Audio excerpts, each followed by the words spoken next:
ஸல்லல்லாஹு அலைஹி வஸல்லம் மதீனாவுக்கு போனதுக்கு பின்னால உஹதுடைய யுத்தம் சகோதரர்களே, ஸல்லல்லாஹு அலைஹி வஸல்லம் அவர்கள் அந்த யுத்தத்தில் பட்ட கஷ்டம், முழு முகமும் ஸல்லல்லாஹு அலைஹி வஸல்லம் அவர்களுடைய முழு முகமும் இரத்தத்தால் தோய்ந்து போனது.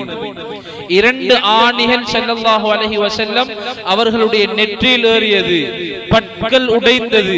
சகோதரர்களே, ஹஜ்ரத் ஆயிஷா கேட்கிறார் ரலியல்லாஹு அன்ஹா, யா ரசூலல்லாஹ், இந்த உஹதுல பட்ட கஷ்டத்தை விட நீங்க இந்த தீனுக்காக வேற எதுவும் கஷ்டப்பட்டு இருக்கிறீங்களா? ஸல்லல்லாஹு அலைஹி வஸல்லம் சொன்னார், ஆயிஷா, அந்த உஹதுல நான் பட்ட கஷ்டம் அதை விட நான் ஒரு கஷ்டம் பட்டிருக்கிறேன் ஆயிஷா.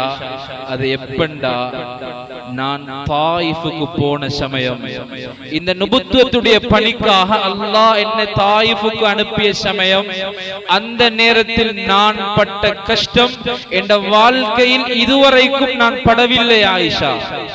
சகோதரர்களே, என்ன கஷ்டப்பட்டாங்க ஸல்லல்லாஹு அலைஹி வஸல்லம்?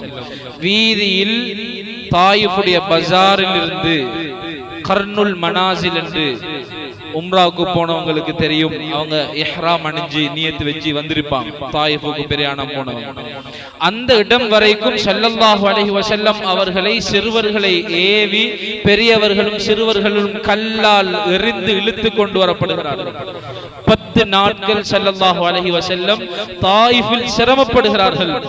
சொன்ன ஸல்லல்லாஹு அலைஹி வஸல்லம் பத்ருடைய உஹதுடைய யுத்தத்தில் 700 பேர் ஸல்லல்லாஹு அலைஹி வஸல்லம் அவர்களுக்கு பாதுகாப்பாக இருந்தும் முகம்தான் ஸல்லல்லாஹு அலைஹி வஸல்லம் அவர்களுடைய முகம்தான் இரத்தத்தால் தோய்ந்தது. ஆனால் தாயிஃபுடைய பயணம் சகோதரர்களே, ஸல்லல்லாஹு அலைஹி வஸல்லம் அவர்களுக்கு உதவி செய்வதற்கு ஒரே ஒரு சஹாபி, அதுவும் வளர்ப்பு மகன் ஸைத் இப்னு ஹாரிஸா ரலியல்லாஹு அன்ஹு அவர்களை தவிர வேற யாரும் உதவிக்கு இருக்கவில்லை. ஸல்லல்லாஹு அலைஹி வஸல்லம் அவர்கள் பத்ர் அந்த தாயிஃபில் பட்ட கஷ்டம் சகோதரர்களே, முழு உடம்பும் இரத்தத்தால் நனைக்கப்பட்டது. தண்ணீர் அல்ல, இரத்தத்தால் முழு உடம்பும். ஹதீஸில் பதிவு செய்யப்பட்டிருக்கிறது, பாதமும் காலணியும் ஒன்றோடொன்று இரத்தத்தால் ஒட்டி போய் கொண்டது ஸல்லல்லாஹு அலைஹி வஸல்லம். இவ்வளவு சிரமம் பட்டு கஷ்டப்பட்டு கொண்டிருக்கிறார்கள் சகோதரர்களே, அல்லாஹ்வின் நல்லடியார்களே. இவ்வளவு சிரமமும் கஷ்டம் எதற்காக? அல்லாஹ்வுடைய இந்த நுபுத்துவத்துடைய இந்த ரிசாலத்தை, இந்த தூதுத்துவத்தை மக்களுக்கு கொண்டு சேர்ப்பதற்காகப்பட்ட கஷ்டம் சகோதரர்களே. அல்லாஹ்வுடைய புறத்திலிருந்து ஸல்லல்லாஹு அலைஹி வஸல்லம் அவர்களுக்கு ஆறுதல் வருகிறது.